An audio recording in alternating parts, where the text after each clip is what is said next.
ವೀಕ್ಷಕರೇ, ಇತ್ತೀಚಿನ ದಿನಗಳಲ್ಲಿ ಹೆಚ್ಚಿನ ಜನರಲ್ಲಿ ಕಿಡ್ನಿ ಸಮಸ್ಯೆ ಅನ್ನುವಂಥದ್ದು ಸಾಮಾನ್ಯವಾಗಿ ಕಾಣಿಸ್ಕೊಳ್ತಾ ಇದೆ. ಕಿಡ್ನಿ ಸ್ಟೋನ್ ಇರ್ಬೋದು, ಅಥವಾ ಕಿಡ್ನಿ ಫೇಲ್ಯೂರ್ ಆಗುವಂಥದ್ದು ಇರ್ಬೋದು, ಅಥವಾ ಡಯಾಲಿಸಿಸ್ ಮೆಡಿಸಿನ್ ತಗೊಳ್ಳುವಂಥದ್ದು ಇರ್ಬೋದು. ಪ್ರತಿಯೊಂದು ಕೂಡ ಕಿಡ್ನಿಗೆ ಸಂಬಂಧಪಟ್ಟ ರೀತಿಯಲ್ಲಿ ಸಮಸ್ಯೆಗಳು ಸರ್ವೇ ಸಾಮಾನ್ಯ ಅನ್ನುವ ರೀತಿಯಲ್ಲಿ ಜನರಲ್ಲಿ ಕಂಡು ಬರ್ತಾ ಇದೆ.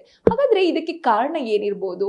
ಕಿಡ್ನಿ ಸ್ಟೋನ್ ಆಗೋದಿರ್ಬೋದು ಅಥವಾ ಕಿಡ್ನಿ ಫೇಲ್ಯೂರ್ಗೆ ಮುಖ್ಯ ಕಾರಣ ಏನು? ಇದಕ್ಕೆ ಯಾವ ರೀತಿಯಾದ ಮೆಡಿಸಿನ್ ಮಾಡ್ತಾರೆ, ಅಥವಾ ಕಿಡ್ನಿ ಫೇಲ್ ಅಥವಾ ಕಿಡ್ನಿ ವಿಚಾರವಾಗಿ ನಾವು ಯಾವ ರೀತಿಯಾಗಿ ಮುನ್ನೆಚ್ಚರಿಕೆ ಕ್ರಮಗಳನ್ನ ತಗೊಳ್ಬಹುದು ಅನ್ನೋದನ್ನ ಇದನ್ನೆಲ್ಲ ತಿಳಿಸ್ಕೊಡ್ಲಿಕ್ಕೆ ನಮ್ಮ ಜೊತೆ ಇವತ್ತು ಡಾಕ್ಟರ್ ಗಿರೀಶ್ ಅವರಿದ್ದಾರೆ, ಕಿಡ್ನಿ ಸ್ಪೆಷಲಿಸ್ಟ್. ಅವ್ರನ್ನ ಮಾತಾಡಿಸ್ತಾ ಹೋಗ್ತೀನಿ.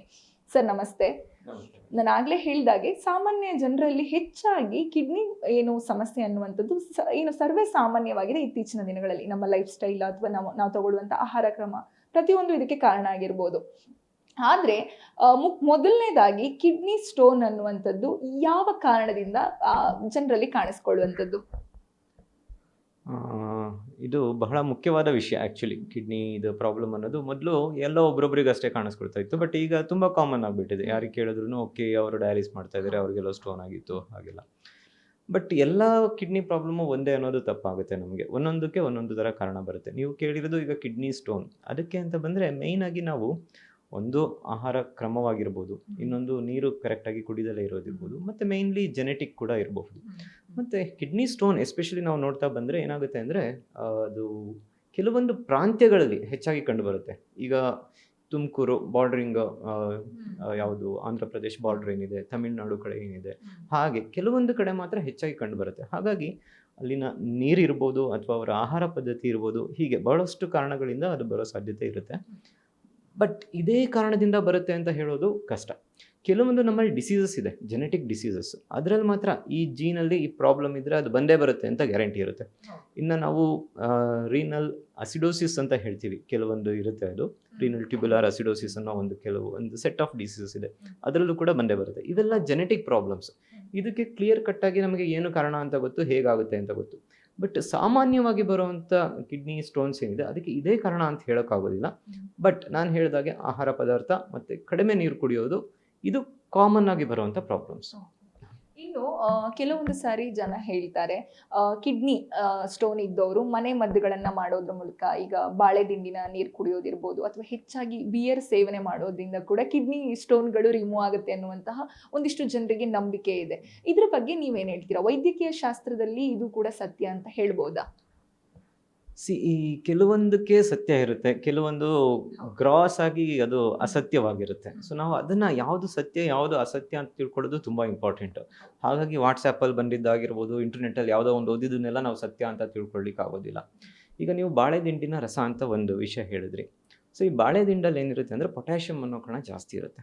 ಸೊ ಇದು ನಾರ್ಮಲ್ ಪರ್ಸನ್ಸ್ಗೆ ಈ ಪೊಟ್ಯಾಷಿಯಮ್ ಕೊಡೋದ್ರಿಂದ, ಇನ್ಫ್ಯಾಕ್ಟ್ ನಾವು ಪೊಟ್ಯಾಷಿಯಮ್ ಸಿರಪ್ಸ್ ಕೊಡ್ತೀವಿ ತುಂಬ ಕಿಡ್ನಿ ಸ್ಟೋನ್ಸ್ ಆಗಿರೋರಿಗೆ. ಆ ಸಿರಪ್ ಕೊಡೋ ಬದಲು ಅವ್ರು ಬಾಳೆ ದಿಂಡಿನ ರಸ ಕುಡಿಬೋದು. ಬಟ್ ಎಲ್ಲರಿಗೂ ಅದು ಸೆಟ್ ಆಗುತ್ತೆ ಅಂತ ಹೇಳೋಕ್ಕಾಗಲ್ಲ. ಯಾಕೆಂದರೆ ಕೆಲವೊಬ್ಬರಿಗೆ ಕಿಡ್ನಿ ಸ್ಟೋನ್ ಜೊತೆಗೆ ಕಿಡ್ನಿ ಫೇಲ್ಯೂರು ಇದ್ದರೆ ಅವರಿಗೆ ಬಾಳೆ ದಿಂಡಿನ ರಸ ಕುಡಿಯೋದ್ರಿಂದ ಅವ್ರಿಗೆ ಇನ್ನೂ ಹಾನಿಕರ ಆಗ್ಬೋದು ಅವ್ರಿಗೆ. ಸೊ ಹಾಗಾಗಿ ಸುಮ್ಮನೆ ಬಾಳೆ ದಿಂಡಿನ ರಸ ಕುಡಿಯೋದು ಒಳ್ಳೇದಲ್ಲ.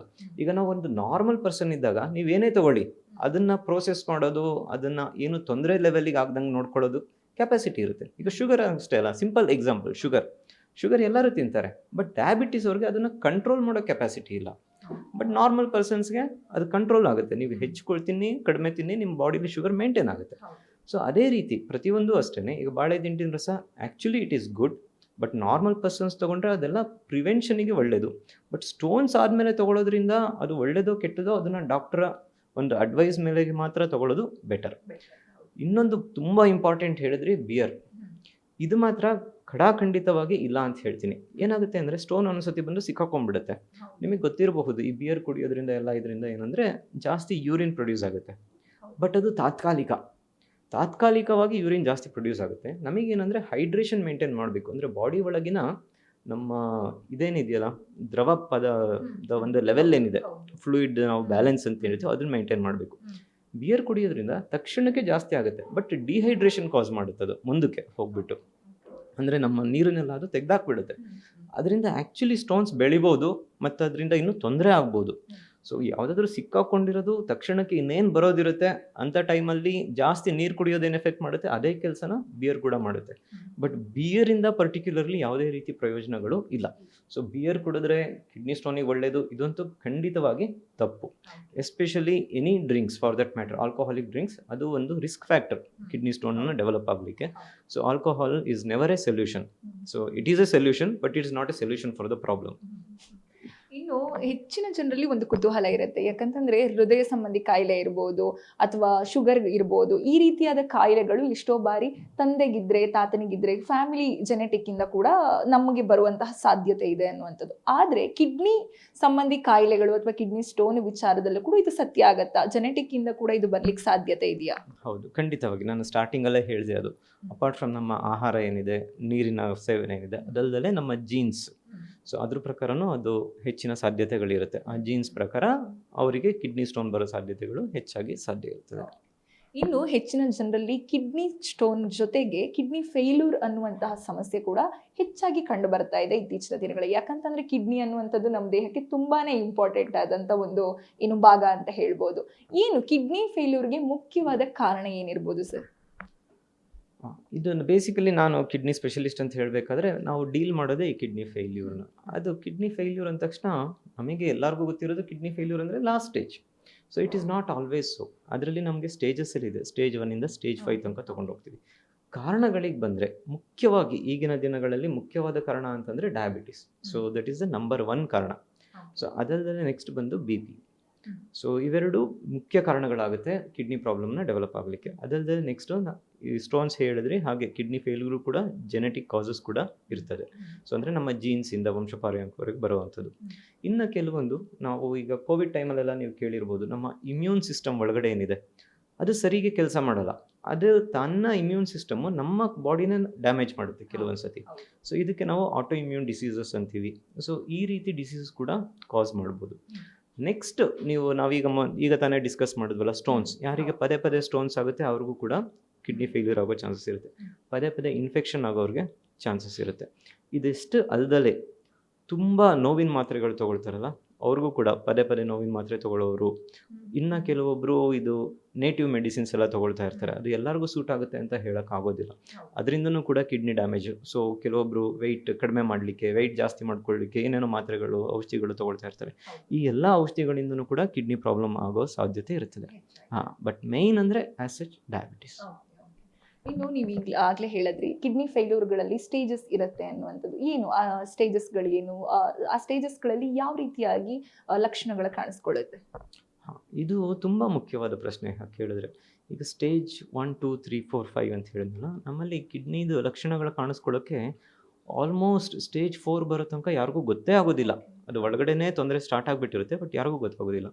ಸ್ಟಾರ್ಟಿಂಗ್ ಸ್ಟೇಜಸ್ಸಲ್ಲಿ ಏನಾಗುತ್ತೆ ಅಂದರೆ ಕಿಡ್ನಿ ಒಳಗಡೆ ಡ್ಯಾಮೇಜ್ ಆಗುತ್ತೆ. ಅದರಲ್ಲಿ ಮೈಲ್ಡ್ ಪ್ರೋಟೀನ್ ಲೀಕ್ ಥರ ಆಗುತ್ತೆ ಯೂರಿನಲ್ಲಿ. ಅದನ್ನು ನಾವು ಟೆಸ್ಟ್ ಮಾಡಿದಾಗಲಷ್ಟೇ ಗೊತ್ತಾಗೋದು. ಸೊ ನೆಕ್ಸ್ಟ್ ಬಂದು ಇದು ಫಿಲ್ಟ್ರೇಷನ್ ರೇಟ್ ಅಂತ ನಾವು ಕ್ಯಾಲ್ಕುಲೇಟ್ ಮಾಡ್ತೀವಿ. ಕ್ರಿಯಾಟಿನ್ ಅಂತ ಒಂದು ಕಲ್ಮಶನ ನಾವು ಚೆಕ್ ಮಾಡ್ತೀವಿ ಬ್ಲಡ್ಡಲ್ಲಿ. ಆ ಬೇಸಿಸ್ ಮೇಲೆ ಒಂದು ಗ್ರಾಮ್ಯುಲರ್ ಫಿಲ್ಟ್ರೇಷನ್ ರೇಟ್ ಅಂತ ಕ್ಯಾಲ್ಕುಲೇಟ್ ಮಾಡ್ತೀವಿ. ಸಾಮಾನ್ಯವಾಗಿ ಅದು 100ರಿಂದ 120 ಇರಬೇಕು. 90 ತನಕ ಕೂಡ ನಡೆಯುತ್ತೆ. 90ಕ್ಕಿಂತ ಕಡಿಮೆ ಆದರೆ ನಾವು ಅದ್ರ ಪ್ರಕಾರ ಎಷ್ಟು ಕಡಿಮೆ ಆಯಿತು ಅನ್ನೋ ಪ್ರಕಾರ ನಾವು ಸ್ಟೇಜಸ್ ತನಕ ಮೇಲೆ ಹೋಗ್ತೀವಿ. ಸೊ ಅದು 30-40 ತನಕ ಬರೋ ತನಕನೂ ನಮಗೆ ಯಾವುದೇ ರೀತಿ ಸಿಮ್ಟಮ್ಸ್ ಕಾಣಿಸೋದಿಲ್ಲ, ಯಾವುದೇ ಚಿಹ್ನೆಗಳು ಕಾಣಿಸೋದಿಲ್ಲ. ಹಾಗಾಗಿ ಕರೆಕ್ಟಾಗಿ ನಾವು ಚೆಕ್ ಮಾಡ್ಕೊಳ್ತಾ ಇದ್ರಷ್ಟೇ ಅದು ನಾವು ಬೇಗ ಅದನ್ನು ಡಿಟೆಕ್ಟ್ ಮಾಡೋದಕ್ಕೆ ಸಾಧ್ಯ. ಬೇಗ ಡಿಟೆಕ್ಟ್ ಮಾಡಿದ್ರೆ ಏನಾಗುತ್ತೆ, ಬೇಗ ಟ್ರೀಟ್ಮೆಂಟ್ ಕೊಡ್ಬೋದು. ಅದು ಇನ್ನೂ ಹಾಳಾಗೋದನ್ನು ನಾವು ಆದಷ್ಟು ತಡ್ಕೋಬೋದು. ಸೊ ಅದನ್ನು ಮಾಡಲಿಲ್ಲ ಅಂದರೆ ನಾವು ಅದನ್ನು ಕಂಟ್ರೋಲ್ ಮಾಡೋದು ಕಷ್ಟ. ಸೊ ಹಾಗಾಗಿ ನಾವು ಅರ್ಲಿ ಸ್ಟೇಜಸ್ಸಲ್ಲಿ ನಾವು ಅದನ್ನು ಪಿಕಪ್ ಮಾಡಬೇಕು. ಸೊ ಎಲ್ಲರೂ ಟೆಸ್ಟ್ ಮಾಡಬೇಕಾ? ನಿಮ್ಮ ಕ್ವಶನ್ ಮೊದಲು ನಾನೇ ಹೇಳ್ಬಿಡ್ತೀನಿ ಇದನ್ನು. ಸೊ ಎಲ್ಲರೂ ಟೆಸ್ಟ್ ಮಾಡೋ ಅವಶ್ಯಕತೆ ಇಲ್ಲ. ಒಂದು ವಯಸ್ಸಾದಮೇಲೆ ಎಲ್ಲರೂ ಟೆಸ್ಟ್ ಮಾಡಬೇಕು. ಇನ್ನೊಂದು ನಾನು ಏನೇನು ಕಾರಣ ಅಂತ ಹೇಳಿದೆ ಅಲ್ವಾ?